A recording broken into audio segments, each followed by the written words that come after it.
안녕하세요. 반갑습니다. 유수합니다. 오늘은 사실 괴담을 읽어드릴 건 아니고요. 매일같이 괴담만 읽어드리면 재미없으니까 오늘은 공포증에 대해서 알아보는 시간 가져볼까 합니다.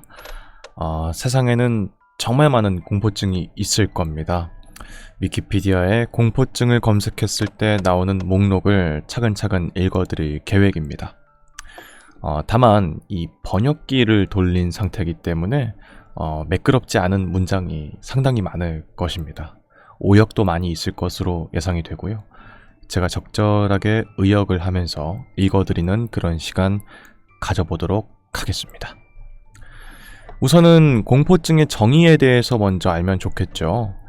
영어 전미사 phobia, phobic, phobe는 그리스어 공포 를 의미하는 포보스에서 유래가 됐다고 합니다. 어떤 비합리적이고 비정상적이고 부당하거나 지속적 혹은 장애를 일으키는 정신장애를 설명하는 단어로 쓰인다고 합니다. 그렇기 때문에 어떤 거를 적당히 싫어하는 정도가 아니라 극단적이고 비정상적일 정도로 혐오하는 것을 공포증이라고 한다는 거죠. 한번 어떤 공포증이 있는지 알아볼까요? 먼저 첫 번째, 어둠에 대한 두려움, Fear of the Dark가 있습니다. 어둠에 대한 두려움은 어린이와는 정도의 차이가 있지만 성인 사이에서 흔하게 나타나는 두려움 또는 공포증입니다. 어둠에 대한 두려움이 항상 어둠 자체와 관련된 것은 아닙니다. 그것은 어둠에 의해서 숨겨져 있을 가능성이 있거나 상상되는 위험에 대한 두려움일 수 있습니다. 그러니까 사실은 이 어두움 그 자체에 대한 공포증이 아니에요. 어둡기 때문에 일어날 수 있는 가능성, 그것에 대한 공포증이라는 거죠.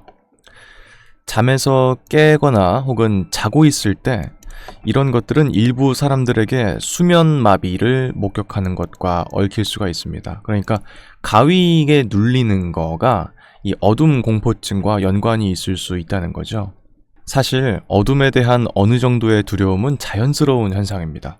특히 아동 발달 단계에서는 더욱 그렇습니다.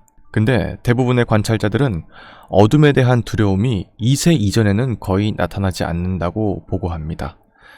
그러니까 만약에 어두움 그 자체에 대한 두려움이라면 2세 이전에도 흔하게 나타나야 되는 증상인데 2세 이후에는 나타난다.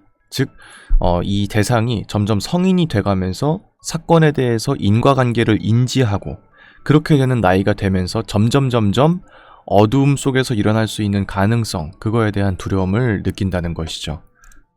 만약에 어두움에 대한 두려움이 병적으로 간주될 만큼 심각한 정도에 도달하면은 그거는 스코토포비아 혹은 리고포비아라고도 합니다. 그러니까 이거는 그냥 어두움 그 자체에 대한 두려움인가 봐요. 지그문트 프로이트를 비롯한 일부 연구자들은 어둠에 대한 두려움이 분리불안 장애의 징후라고 생각하고 있습니다. 닉토포비아 혹은 녹토포비아는 밤에 대한 극심한 두려움을 특징으로 하는 공포증입니다. 이는 앞서 말씀드린 것처럼 야간 환경에 무슨 일이 일어날 것인지 혹은 일어날 수 있는지에 대한 뇌의 인식에 의해서 촉발됩니다.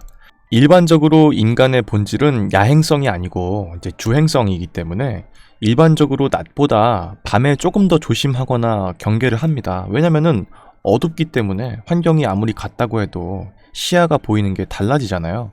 근데 그 정도가 아니라 어두움 공포증은 숨이 가빠지거나 과도하게 땀이 나거나 혹은 메스꺼움을 느끼거나 입이 마르거나 떨리거나 심장이 과하게 두근거리는 정도, 정상적인 본능적인 매개 변수를 넘어서는 증상을 나타냅니다. 적당히 어두운 걸 무서워하는 건 공포증이 아니라는 거죠. 어둠 공포증의 경우에는 허구든 혹은 현실이든 야행성 생물과 관련이 있을 수도 있습니다. 예를 들어서 뱀파이어에 대한 두려움인 생기포포비아를 경험하는 사람들은 뱀파이어와의 연관성으로 인해서 어둠 공포증을 경험할 수도 있습니다. 혹은 박쥐 공포증이 있는 사람은 밤이나 어두운 공간의 연관성으로 인해서 어둠 공포증을 가질 수 있다고 합니다. 그러니까 왜냐, 야행성 생물은 나는 주행성 생물이니까 완전 반대잖아요. 그러니까 밤에는 저들이 더 활발하게 움직이고 내가 보지 못하는 곳에서 있을 수 있다라는 어떤 심리적인 공포감을 가지고 있기 때문에 뱀파이어에 대한 두려움을 가지고 있거나 혹은 박쥐에 대한 공포증을 가지는 경우도 있다고 하는 거죠. 이거랑 비슷하게 스코토포비아라는 것도 있는데요. 요거는 이제 암소 공포증입니다. 어두운 지하실, 다락방, 터널, 숲, 방처럼 빛이 아예 없는 특정한 공간을 두려워하는 공포증도 있다고 하네요. 그러니까 어두움을 무서워한다라고 생각했는데 사실은 어두웠을 때 생길 수 있는, 발생할 수 있는 일에 대한 두려움이라는 건 또 처음 안 사실이기 때문에 또 재밌는 점인 것 같은데요. 다음으로는 포노포비아가 있습니다. 소리공포증이에요. 소리공포증, 리자이로포비아 또는 소노포비아라고도 불리는 소리공포증은 예를 들어서 폭죽과 같은 소리에 대한 두려움이나 혐오감을 의미하는 공포증입니다. 이는 청각 과민의 증상으로도 나타나는 매우 드문 공포증이라고 할 수 있겠습니다. 소리공포증의 환자는요, 컴퓨터의 스피커나 혹은 화재 경보기처럼 갑자기 큰 소리가 날 수 있는 장치에 대한 두려움을 가지고 있다고 합니다. 홈시어터 시스템, 컴퓨터, 텔레비전 또는 CD 플레이어처럼 장치를 작동함과 동시에 스피커에서 소리가 날 수 있는 것들, 그거에 대한 두려움이 있다는 거죠. 그렇기 때문에 볼륨을 완전히 꺼둔 상태에서 켜는 그런 습성을 가질 수가 있다. 또 드럼처럼 시끄러운 악기 때문에 퍼레이드나 행진 같은 거는 아예 피해버리는 수가 있다고 합니다. 축제나 행사에 참여하게 되면은 보통은 120dB이 넘는 소리들이 많이 나올 수가 있기 때문에 대부분 이런 소리 공포증 환자들이 광장 공포증도 동시에 앓게 된다고 합니다. 광장 공포증은 이제 탁 트인 공간에 대한 두려움이죠. 또한 소리 공포증 환자는 폭죽을 터뜨릴 수 있는 모든 행사에 대한 것들도 피한다고 하네요. 저도 뭐 자세히는 모르겠습니다만 유튜브나 이런 데 보면은 어떤 큰 소리? 그런 거에 대한 공포증을 가지고 있는 아이돌들이 가끔 이렇게 영상에 찍혀서 유튜브에 돌아다니더라고요. 근데 그분들은 항상 하는 게 큰 음악 앞에서 춤을 추고 폭죽이 터지고 막 그런 건데 참 얼마나 힘들까 하는 생각이 또 동시에 들기도 하네요. 또 소리 공포증 환자들은요, 정상적인 크기 그 이상으로 풍선을 부는 것을 두려워한다고 하네요. 왜냐면은 풍선이 적당한 크기면 상관이 없는데 그 이상으로 커지면 언제 터질지 알 수가 없잖아요. 그렇기 때문에 그 큰 소리가 날 것을 예상해서 굉장히 불안해한다고 하네요. 풍선이 터지면은 보통 아우 시끄러 이게 아니라 호흡이 거칠어지고 공황 발작이 올 수가 있다고 합니다. 아, 드디어 아는 거 하나 나왔네요. 고소공포증. 고소공포증은 높이에 대해서는 극단적이거나 혹은 비합리적인 공포를 가지는 것을 말합니다. 적당히 높은 곳에서 두려움을 느끼는 게 아니라 높이가 높지 않은 경우에도 느끼는 걸 고소공포증이라고 한다. 대부분의 사람들은 높은 곳에 노출될 때 추락에 대한 두려움이라고 알려져 있는 두려움을 경험합니다. 누구든지 높은 곳에 올라가면 두려움을 느낀다. 그거는 자연스러운 일이라는 거예요. 재밌는 거는 이거랑 반대로 헤드 오브 하이츠라고 불리는 사람도 있는데 이런 류의 사람들은 산악지형의 하이킹이나 등반 혹은 첨탑에 올라가서 수리하는 그런 직업을 갖게 된다고 하는 거예요. 그러니까 이제 이런 사람들은 높이에 대한 공포를 전혀 느끼지 못하는 사람이라는 거죠. 고소공포증이 있는 사람은 높은 곳에서 공황 발작을 경험할 수가 있고 그렇기 때문에 적당히 진정해서 안전하게 내려갈 수도 없는 상황이라는 거예요. 일반 인구의 약 2에서 5% 정도가 고소공포증을 가지고 있다고 하고요. 남성보다 여자가 2배가 더 많다고 합니다. 때때로 이 고소공포증은 현기증, 그러니까 버티고랑도 혼동돼서 사용되기도 하는데 두 개는 좀 다르다고 하네요. 고소공포증은 사실 높이 그 자체에 대한 공포증인데 현기증의 경우에는 유형의 움직임 혹은 시점의 변화에서 온다는 거예요. 일어서거나 앉거나 걷거나 혹은 그 대상이 빠르게 움직이는 걸 볼 때 그때 어지럼증을 느끼는 걸 현기증이라고 하고 고소공포증은 그 자체로 높이가 높은 곳에 있을 때 느끼는 게 고소공포증이다. 다음으로는요, 비행공포증이 있네요. 비행공포증이라. 근데 이거는 사실 영화나 드라마에서 특정 캐릭터들이 이런 병을 앓고 있는 경우는 좀 많이 봤던 것 같아요. 비행공포란 비행기나 헬리콥터 같은 기타 비행수단에 탑승하는 것에 대한 두려움을 말합니다. 비행공포증이 있는 사람들은요, 야, 이게 진짜야? 비행을 고려할 때 혹은 비행 중에 강렬하고 지속적인 두려움과 불안을 경험한다고 합니다. 그렇기 때문에 사실은 비행기를 타고 있는 순간뿐만이 아니라 비행에 대해 상상하는 것 그 자체만으로도 공황 발작이 오거나 혹은 구토 등을 하는 게 비행 공포증이라고 하네요. 놀랍게도 원인이 아직까지도 불명이라고 합니다. 왜? 이거는 알 수 있지 않나? 근데 아직까지도 정확한 원인은 밝혀지지 않았다고 합니다. 제1차 세계대전 말 영국의 한 의사에 의해서 처음으로 논의가 된 적이 있다고 합니다. 처음에는 비행 신경증이라고 불렀고요. 비행에 대해서 불안해하거나 혹은 불안해하는 조종사와 승무원에 대한 묘사를 한 게 최초라고 하네요. 사실 1950년대, 그러니까 비행기를 타고 여행을 다니는 일이 많아지기 이전까지는 별로 논의된 적이 없어. 근데 1970년대, 그때부터는 비행기를 타고 해외에 가는 일이 많아진 그 순간부터는 이제 이게 공포증으로 점점 더 수면 위로 올라온 거라는 거죠. 추가적으로 미국의 경우에는 9.11 테러 이후에 이제 비행기를 납치해서 건물에 이제 테러를 일으킨 사건이었잖아요. 그때 이후로는 이제 단순히 비행 나는 것 자체에 대한 공포라기보다는 비행기를 탑승하는 것 자체에 대한 공포를 가진 사람들도 생긴 것으로 보인다 라고 합니다.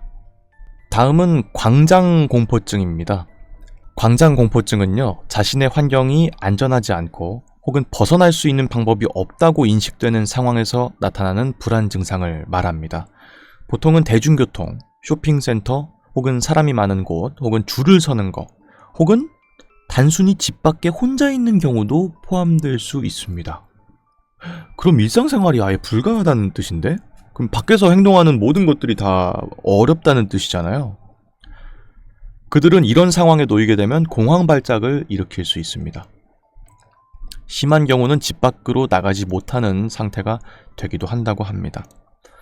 보통 광장공포증은 유전적 요인 그리고 환경적인 요인이 복합적으로 작용해서 발생하는 것으로 알려져 있다고 합니다. 특히 이 질환은 가족 내에서 발생하는 경우가 많대요. 그래서 갑자기 주변 직계 가족이 사망하게 되거나 혹은 공격을 받게 됐을 때 스트레스나 충격으로 인해서 이제 생길 수가 있다는 거죠.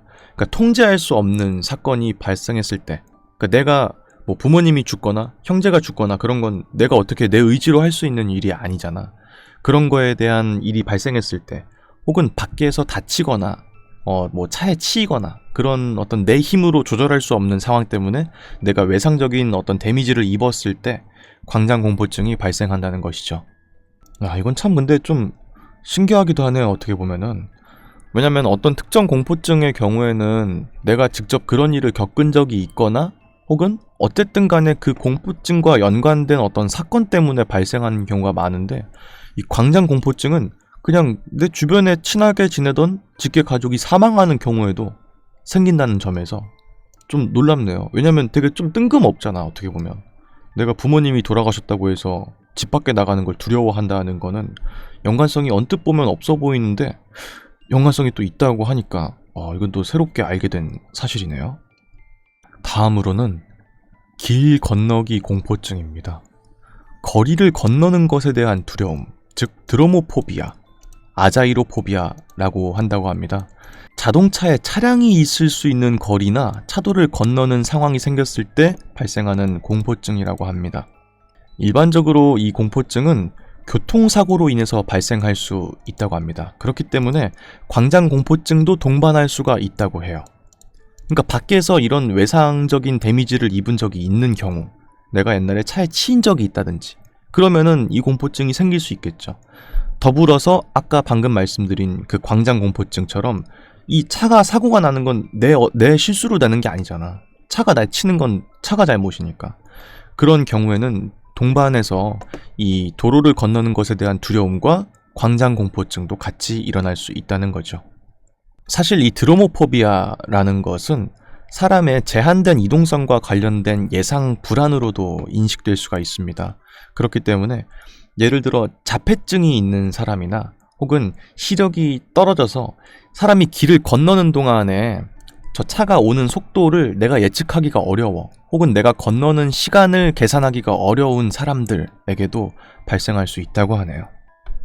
그렇지, 기본적으로 저 차가 저쪽에 있으니까 내가 요 정도의 속도로 건너면은 안 치이고 잘 건널 수 있겠다라는 생각을 보통 사람들은 인식하면서 거리를 걷게 되는데, 그 인식 자체가 어려운 사람들은 이 드로모포비아라는 걸 겪을 수가 있다는 거죠. 야, 참 그런 사람들은 참 두렵겠다. 그냥 길 나가면 길에 채이는 게 그냥 길인데 그 가는 거 자체가 누군가에게는 정말 두려움이 될 수 있겠네요. 저한테 아무것도 아닌 일들이. 에이크머포비아인데요. 요거는 삼각형, 별, 사각형, 연필, 바늘, 칼, 다트, 가시, 그런 것처럼 날카로운 것들에 대한 병적인 두려움입니다. 선단공포증 말하는 것 같죠? 그죠? 뾰족한 거에 대한 공포증이요. 이 에이크머포비아라는 건요, 일반적으로는 바늘공포증 혹은 선단공포증을 더 구체적으로 지칭할 때 사용됩니다. 바늘에 대한 두려움은 주사나 피하주사 바늘처럼 의료시술에 대한 극단적이고 비합리적인 두려움입니다. 바늘공포증. 그래, 바늘공포증은 제 옛날에 친구도 그런 애가 있었어요. 그래서 걔는 병원에 가서 헌혈은 일단 당연히 못하고요. 그리고 어떤 걸 주사를 맞아야 되는 일이 있을 때 가능하다면 웬만하면 약으로 처방받는 친구가 있었어요. 근데 뾰족한 걸 싫어하는 정도가 아니라 이 바늘공포증은 사실 의료 시술에 대해서 극단적으로 두려워하는 거예요. 그래서 만약에 정말 죽을 위기에 처했는데도 주사가 무서워서 수술을 안 하겠다고 거부하면 그건 이제 바늘공포증이 맞고 그게 아니라 바늘 무서워 싫어 이 정도는 사실 바늘공포증은 아니다. 야, 말도 안 돼. 아일르로포비아는요, 고양이 공포증입니다. 와, 정확한 원인은 알려져 있지 않다고 하네요. 고양이에 대한 공포증이고요. 뱀 공포증이나 거미 공포증처럼 다른 공포증에 비해서는 사실 흔한 공포증은 아닙니다. 이 아일르로포비아는 고양이에 대해서 생각할 때, 혹은 고양이를 갑자기 만나는 걸 떠올릴 때, 혹은 무심코 실수로 고양이랑 접촉을 하게 될 때, 혹은 SNS 같은 미디어에서 고양이에 대한 묘사를 할 때 공황과 두려움을 경험할 수 있습니다. 진짜요? 이 아일르로포비아인 사람들은 고양이가 야옹 하는 소리나 쉿 하는 고양이가 화낼 때 내는 소리, 혹은 여러가지 고양이랑 연관된 소리를 들을 때 극도의 불안과 두려움을 경험할 수 있습니다. 어떡해, 고양이 엄청 귀여운데? 저는 고양이를 키우니까요. 근데 그게 아니더라도 사실 유튜브나 SNS 같은데 고양이는 엄청 많이 나오지 않나? 이 사람들은 그냥 SNS를 못하겠네. 한 사례에서는 이 고양이 공포증인 사람이 고양이 털과 유사한 모피, 이런 질감의 옷은 만질 수가 없다라고도 보도를 했대요. 그러니까 모피의 털 종류는 고양이 털이랑도 비슷한 느낌이 드니까 만질 수가 없다라는 보고가 있었다. 이거에 대한 정확한 원인은 알려져 있는 게 없습니다만 대부분 다른 공포증과 마찬가지로 어렸을 때의 두려움에서 발생하는 게 아니겠느냐라고 합니다. 그래서 고양이한테 실제로 공격을 받은 적이 있거나 혹은 고양이가 다른 사람을 공격하는 걸 본 적이 있거나 하는 그런 충격적인 사건이 공포증으로 발달할 수 있다고 하네요. 야, 이건 맞나 모르겠는데 또 다른 원인 중에 하나는 인간 조상이 고양이과 동물들, 그러니까 작은 고양이뿐만 아니라 사자, 표범, 치타, 요런 애들도 사실 고양이과에 속하긴 하잖아요. 근데 그런 친구들이 포식자 관계에 있어서는 인간보다 상위이기 때문에 그래서 같은 고양이과인 고양이도 두려워한다라는 원인도 있대요. 그러니까 작고 귀여운 고양이지만 얘가 사실 한 50배만 크면 치타랑 똑같은 거잖아. 그래서 거기서 두려움이 오는 사람도 있다고 합니다. 진짜 대단하다. 고양이 공포증은 또 처음 알았네요. 다음으로는요, 조류 공포증이 있네요. 새에 대한 비정상적이고 비합리적인 공포증입니다. 새에 대한 강력한 혐오감을 의미하고요. 요거는 닭이나 오리처럼 곡물 생산 지역에 있는 이제 해로운 새나 뭐 이런 것들을 두려워하는, 그러니까 보통 한 마리 두 마리를 두려워하는 게 아니라 무리지어 있는 조류를 두려워하는 경우가 있다는 것 같아요. 근데 이거는 알프레드 히치콕 감독의 이제 새라는 게 아예 있지 않나? 그죠? 버드가 있어. 아예 그 영화가 있어. 조류 공포증을 그리는 영화거든요. 근데 거기도 보면은 한두 마리는 사실 그다지 두려움의 대상이 아니야. 근데 100마리, 200마리 그런 애들이 갑자기 어디선가 나타나서 공격하고 비행하면 인간은 잡을 수가 없잖아. 인간은 지상에만 활동하는 동물이니까. 거기서 오는 어떤 막연한 두려움인 것 같아요. 이거는 있을 수 있다는 생각이 드네요. 다른 그런 공포증보다는 좀 더 합리적인 공포증인 느낌이 좀 있다. 다음으로는 알고포비아가 있습니다. 알고포비아는요, 통증 공포증입니다. 이는 정상인보다 훨씬 더 강력하게 통증에 대해서 두려움을 느끼는 사람이라고 하네요. 행동심리학자인 사비노 메타에 따르면 이 공포증은 학습된 행동이라고 합니다. 그렇기 때문에 내가 과거에 이런 비슷한 일을 겪은 적이 있기 때문에 그거에 대해서 두려움을 느끼거나 혹은 그 주변 사람한테 그걸 듣는 거야. 그냥 그런 게 있으면 되게 아프대라든지 어떤 질병을 겪으면은 이런 증상이 있대 라는 걸 들었을 때 그것만으로도 공포증을 느끼는 게 통증 공포증이다. 이 문제가 있는 사람들은 아무래도 통각 과민증을 앓고 있을 확률이 높다고 합니다. 야, 이런 사람들은 진짜 일상생활하기 너무 힘들겠다. 그렇지 않나요? 그냥 상상하는 것 혹은 얘기를 전해 듣는 것만으로도 고통이나 이런 걸 느낀다면은 사는 게 너무 힘들 것 같아요. 다음은 또 뭘까요? 안크라우포비아는요, 바람이나 외풍에 대한 극도의 두려움입니다. 바람에 대한 공포증이 있다고요? 흔하지 않고 대신 치료가 가능하다고 하네요. 안크라우포비아는요, 누구나 갖고 태어날 수도 있고 혹은 후천적으로 나중에 걸릴 수도 있는 공포증이라고 합니다. 일단 일반적으로는 옛날에 바람에 대한 부정적인 경험을 했거나 그렇기 때문에 남은 심리적인 외상 후 스트레스일 확률이 있다는 거죠. 내가 기억하는 그런 과거의 바람에 대한 안 좋은 기억일 수도 있고 혹은 그거에 대해서 어떤 외상이나 이런 걸 입었다라는 걸 겪은 사람이 주변에 있을 경우에도 이 공포증이 생길 수가 있다. 이 공포증이 있는 사람들은 폭풍과 같은 날씨의 변화에도 겁을 먹는 경향이 있습니다. 그들은 강한 바람이 사람을 죽이거나 혹은 사물들을 파괴할 수 있는 가능성이 있다고 믿기 때문이죠. 심지어는 그들은 파도처럼 바람을 연상시키는 것조차도 피한다고 합니다. 그러니까 파도는 보통 바람이 많이 불 때 파도가 더 강하게 치는 경향이 있잖아요. 그것만으로도 바람을 연상하기 때문에 두려워한다는 거죠. 이 안크라우포비아의 경우에는 개방된 높은 장소에 대한 두려움인 아까 비행공포증도 겪는 경우가 있고 또는 공기 통풍에 대한 두려움인 아네모포비아와도 같이 연관이 있다고 하네요. 통풍에 대한 두려움도 있구나. 그러니까 이제 환기에 대한 두려움 같은 거죠. 단순히 바람만 두려워하는 게 아니라. 보통 이 바람에 대한 두려움은 과거의 부정적인 경험의 결과로 발생하게 되는데요. 바람이 심하게 부는 상황을 가장 자주 접했고 혹은 바람이 자신을 파괴하거나 죽일 수도 있다는 두려움을 느끼는 경우라고 합니다. 가장 흔한 경우는 어린 나이에 바람에 의해서 어떤 충격적인 경험을 했을 때 이런 공포증이 생긴다고 합니다. 다음은요, 사회공포증입니다. 사회불안장애라고도 알려져 있는데요. 이 사회불안장애는 수줍음과는 다르다고 합니다. 사회적 상황에서 두려움과 불안감을 느끼는 것이 특징인 불안장애입니다. 사회불안장애가 있는 사람들은 다른 사람의 부정적인 평가를 두려워합니다. 야, 이건 좀 슬프네요.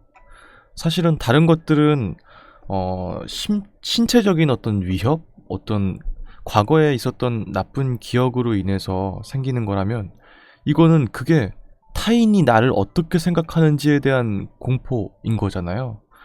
그렇기 때문에 이거 많이 예민한 사람들은 이걸 겪고 있을 수도 있겠다는 생각이 들기도 하고, 한편으로는 남이 생각하는 내가 뭐길래 이런 생각이 또 들기도 하네요. 신체적인 증상으로는 과도한 홍조, 과도한 발한, 떨림, 심계 항진, 빠른 심장 박동, 근육의 긴장, 메스꺼움 등이 있을 수 있고요. 빠른 말소리와 함께 말더듬이가 나타날 수도 있습니다. 공황 발작이 생기기도 한다고 하네요. 정신과 용어로서 사회공포증이 처음 언급된 것은 1900년대 초였다고 합니다. 심리학자들은 1930년대에 극도로 수줍음이 많은 환자들을 묘사하기 위해서 사회적 신경증이란 용어를 사용했습니다. 그러니까 수줍음이랑 비슷해. 어떻게 보면은 저 못해가지고요. 죄송합니다. 이런 느낌의 수줍음, 그냥 할 수 있는데 안 하는 그런 정도가 아니라 이거는 그거보다 훨씬 극도화된 상태의 공포증이라는 거죠. 이 공포증의 정의는 1989년에 개정돼서 회피성 인격 장애와 동반 질환으로 허용하게 됐고 일반화된 사회 공포증으로 이제 인정이 되게 되었다라고 합니다. 사회 공포증이 있는 사람들은 자기가 다른 사람들에게 어떻게 보여질지에 대한 두려움을 경험합니다. 그들은 지나치게 자의식을 가지고 있거나 그 자의식 과잉이라고 하죠. 혹은 활동을 한 다음에 자기가 어떻게 보일지에 대한 자기 주의력이 높거나 혹은 자기 자신에 대한 높은 성과 기준, 그러니까 자기에 대한 기준이 매우 엄격한 사람일 때 사회 불안 장애를 겪을 수가 있다는 거죠. 사회 불안 장애를 가지는 사람들은 특히나 권위가 있는 사람 앞에서 긴장을 하고요. 또 신체 검사를 받을 때 불편함을 느낀다고 합니다. 그러니까 신체 검사의 경우에는 내가 누군가에게 정말 가감없이 키가 몇이고 몸무게가 어떻게 되고 이런 게 다 신체적인 재원이 다 기록이 돼버리잖아. 그러니까 내가 사람한테 어떻게 보일지를 두려워하는 그런 공포증인데 이거는 나에 대해 낱낱이 다 이제 드러나게 되는 거니까 그런 신체 검사에도 두려움을 느낀다는 거죠. 결과적으로 이 공포증을 느끼는 사람들은 사회로부터 자기를 고립시키는 선택을 하기도 한다고 합니다. 또 모르는 사람을 만나는 게 불편하고 많은 사람들이 같이 있을 때 이제 신체적인 거리를 두고도 행동을 할 수가 있고요. 또 어떤 경우에는 눈맞춤 자체를 피하거나 누군가랑 이야기를 할 때 얼굴을 붉히는 등 이런 게 보일 수도 있다. 근데 이게 언뜻 보면 그냥 수줍음이 많은 사람이구나 라고도 이제 보일 수도 있을 것 같아요. 단순히 수줍음이 많은 거랑은 사실 차원이 다른 건데도 말이죠. 아페이로포비아는 무한 또는 영원에 대한 공포증으로 영생에 대한 실존적 두려움이나 죽음 그 이후의 망각으로 인한 공포증이라고 합니다. 그렇기 때문에 이건 죽음 공포증이랑 연결되는 경우가 많다고 합니다. 그러니까 이제 죽은 다음에 어떻게 될까? 무한하게 어떤 시간의 흐름조차도 없는 그런 곳에 내가 떨어지게 된다면 어떻게 될까에 대한 실존적인 공포증이라는 거죠. 이 아페이로 공포증을 가지고 있는 사람은 기독교의 천국처럼 영원한 사후 세계에 대한 두려움이 있을 수 있습니다. 와우. 그러니까 보통 사람들은 난 죽고 난 다음에 천국에 갈 거야 라고 하면은 되게 기쁘게 받아들이고 좋아하잖아요. 천국이니까. 근데 이 사람들은 천국도 두려워해. 왜냐면 그 천국은 말 그대로 영원하게 행복하고 영원하게 즐거움이 있는 곳인데 그 영원함 자체의 공포를 느낀다는 거죠. 아직까지도 이 아페이로포비아를 치료하기 위한 특별한 치료법은 알려져 있지 않다. 야, 이건 진짜 답이 없다. 아페이로포비아는 답이 없네요. 이건 치료할 수 있는 방법이 없을 것 같은데?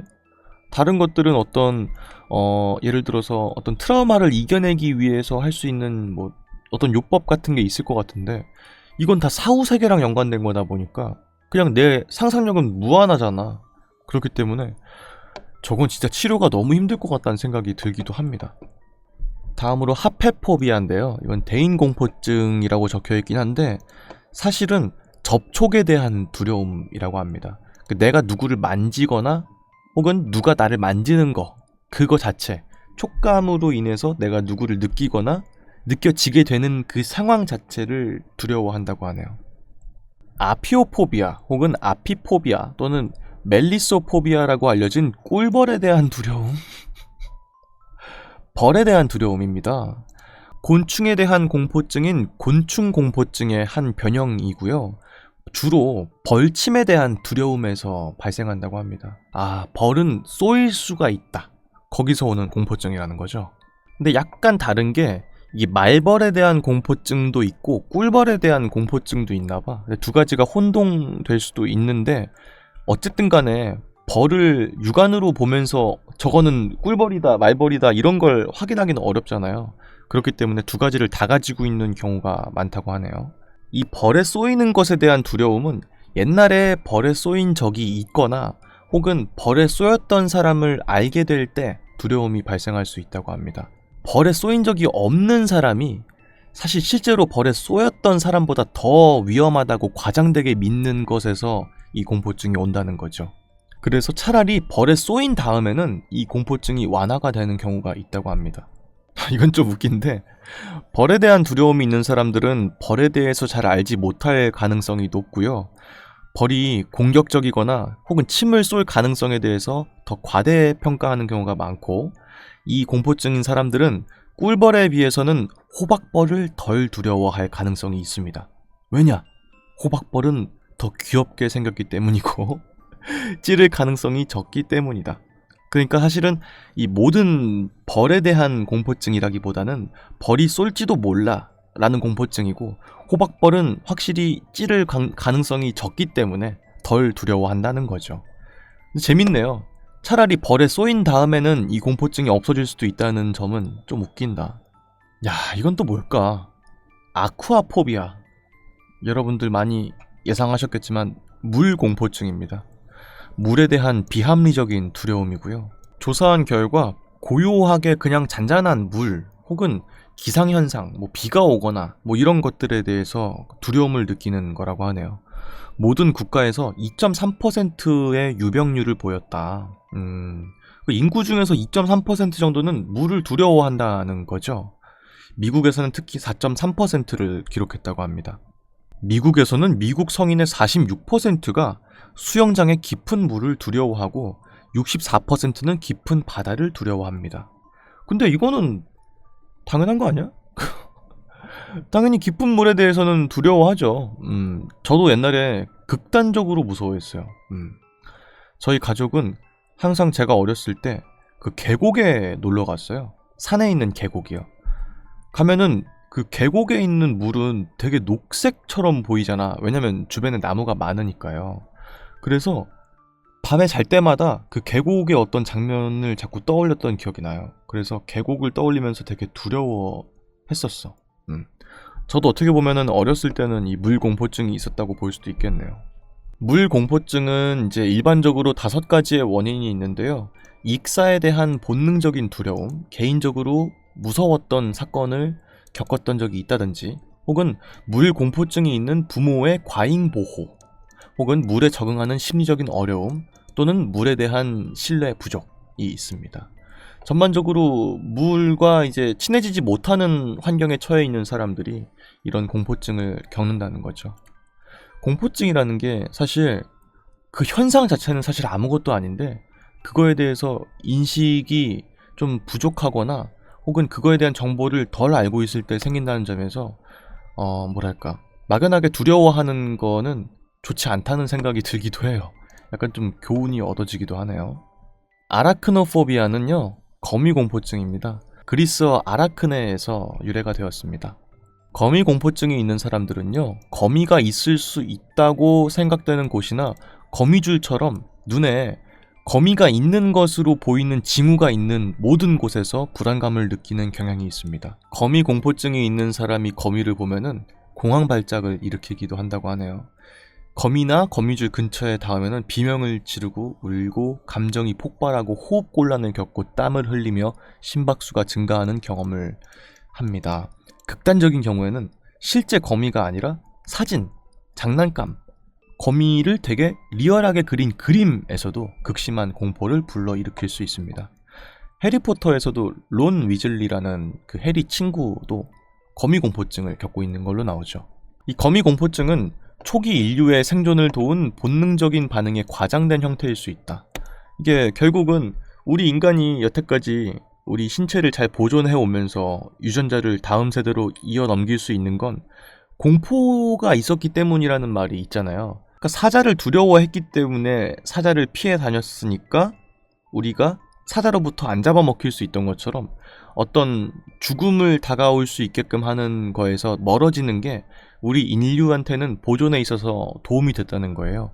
근데 그게 너무 과도하게 발현이 됐을 경우에 그렇게 됐을 수가 있다. 사실 거미가 사람한테 엄청나게 큰 위해를 줄 수 있는 경우는 없잖아요. 크기가 작으니까.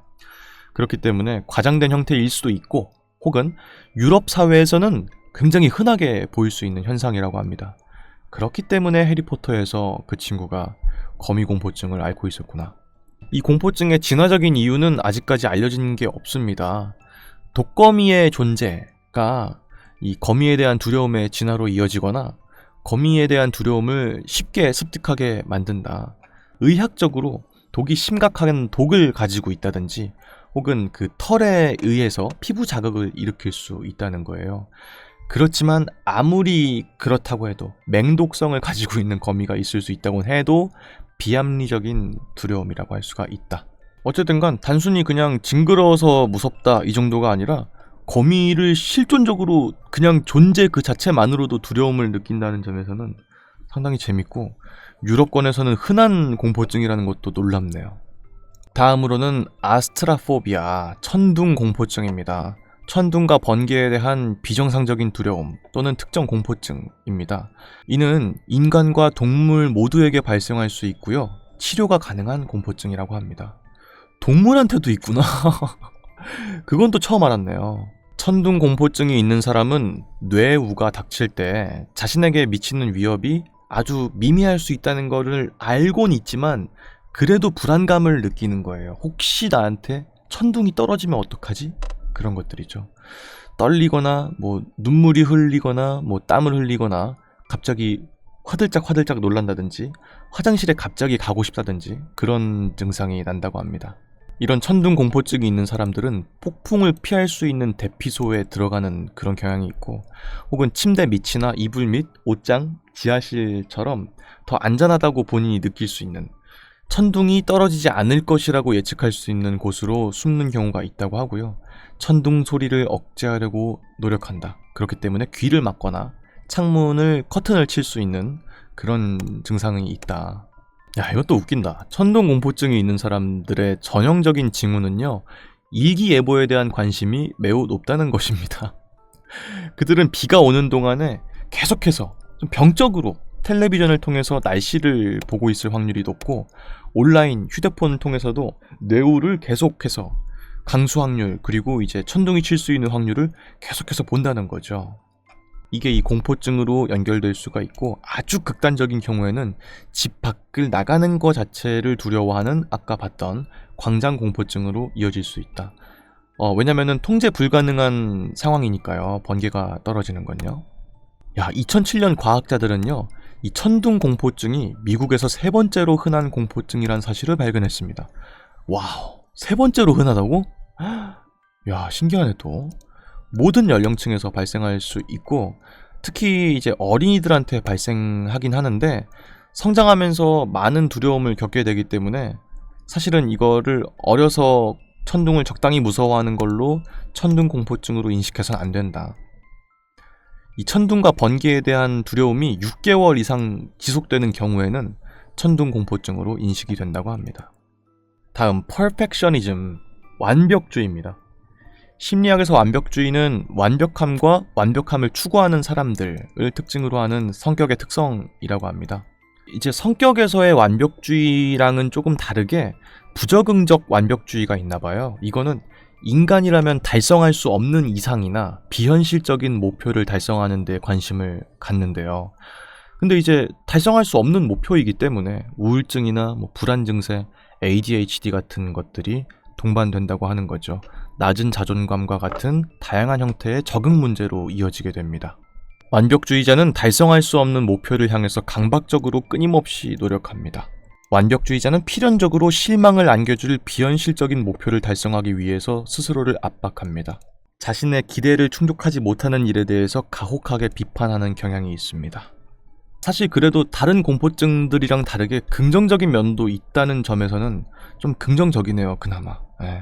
다음으로 부정적 평가에 대한 공포증이 있습니다. 다른 사람의 평가에 대한 불안, 다른 사람의 부정적인 평가에 대한 괴로움, 다른 사람이 자신을 평가할 거란 기대에서 발현되는 심리적인 현상이라고 합니다. 이게 아까 그 사회 불안 장애랑 좀 연결되는 부분이 좀 있는 것 같긴 하네요. 근데 이거는 좀 더 아까는 그냥 그 사회의 자체에 내가 섞여 들어가는 거에 대한 두려움이라면 이거는 조금 더 세부적이죠. 부정적인 평가에 대한 두려움인 거예요. 사회생활하는 건 큰 문제는 없지만 그 사이에서 부정적인 평가를 받는 것은 두려워한다는 공포증이네요. 웃긴다. 근데 긍정적인 그런 것만 받을 순 없잖아. 살면서 인간이 완벽하지가 않은데. 다음으로는 오토포비아, 자기공포증이라고 합니다. 자기공포증은요, 단일공포증, 모노포비아 혹은 아이솔로포비아라고도 합니다. 고립공포증이요. 자기에 대한 병적인 두려움 또는 두려움, 혼자 있고 고립되고 버려지고 무시되는 것에 대한 공포증을 말합니다. 이 공포증은 혼자라는 생각과 관련이 있고 심각한 불안을 유발하기도 합니다. 좀 이해가 안 된다, 이거는. 이 질환을 앓고 있는 사람들은 고독할 때나 혹은 다른 사람들과 함께 있을 때 등 다양한 상황에서 고통을 겪습니다. 그러니까 내가 혼자 있을 때 두려움을 느낀다는 건 알겠는데 다른 사람이랑 함께 있을 때도 느끼는 거야, 그거를? 이 사람들은 자신과 관계를 맺고 있는 사람들이 이 물리적으로 같이 있을 때에도 혹시나 버림받게 되지 않을까? 이런 관계 유지를 하는 거에 대한 두려움을 느끼기 때문에 같이 있더라도 이 고독에 대한 공포를 느낀다는 거죠. 이 자기공포증은 광장공포증과 다른 공포증이 함께 동반되는 경우가 있다고 하고 일반적으로는 광장공포증의 한 일부로 관주가 되는 경향이 있다고 합니다. 그러니까 이제 광장공포증은 공공장소같이 탁 트여있는 공간에 가는 거를 두려워하는 건데 여기서 혹시 내가 갑자기 모든 이에게 버려지거나 다들 날 꺼린다면 어쩌지? 이런 거랑 같이 엮이기 때문에 광장공포증이랑도 연결이 있다고 하는 거죠. 다만 자기 혐오나 사회적 불안이랑 이게 밀접한 연관이 있을 순 있어도 혼동해선 안 된다. 내가 홀로 남게 되면 어떡하지에 대한 두려움인 거죠. 이런 병을 가지고 있으면 진짜 너무 피곤하겠다. 그 사람도 피곤하겠지만 그 주변 사람도 굉장히 피곤할 것 같아요. 이 사람이 계속 두려워할 거 아니야. 혼자 있는 것도 혹은 같이 있는 것도. 그러니까 이거 뭐 어떻게 도와줄 수 있는 방법이 있나 싶네요. 또 이 공포증이 있는 사람들은 혼자 남겨두면 종종 공황 발작을 경험하게 된다고 합니다. 이 질병은 우울증으로 인해서 발생할 수도 있다. 의사들이 개인에게 이러한 공포증을 일으키게 한다고 믿는 또 하나의 경험은, 그러니까 이 원인 중에 하나는 아이들이 아주 어렸을 때 부모에게 버림받는 것도 그 원인으로 꼽힌다고 하네요. 이건 너무 슬프다. 자기 삶에서 중요한 사람들이 자신을 떠나가 버릴까봐 두려워하는 공포증이기 때문에 이게 곧 자기 공포증으로 변한다는 거죠. 이 버림받는다는 거는 육체적으로 남겨지는 것도 의미하지만 동시에 재정적으로 혹은 정서적으로 고립되는 것도 포함된다고 합니다.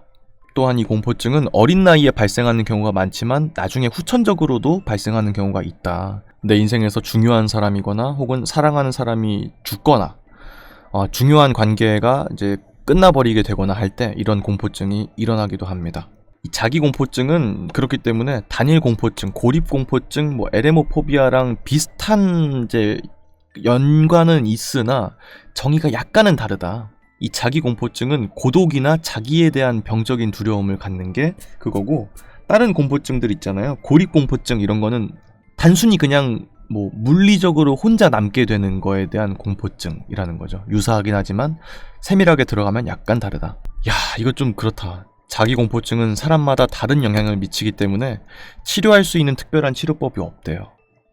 너무 슬프다. 그러면은 물론 환자의 불안을 안정시키기 위해서 약물이 활용될 수는 있다고 합니다. 뭐 베타 차단제나 아니면 세로토닌 재흡수 억제제 아니면은 진정제 등등이 포함되지만 꼭 이것만 먹어서 해결되는 거는 아니다.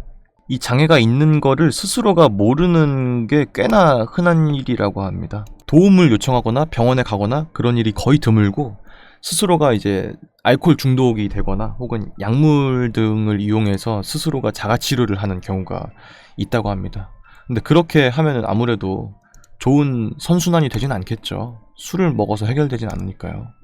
오늘 살펴본 공포증 중에서 이게 제일 좀 그렇다. 일상생활이 너무 힘들 것 같고 주변 사람들도 되게 힘들게 만들 것 같은 공포증이네요. 다음 것도 한번 볼까요?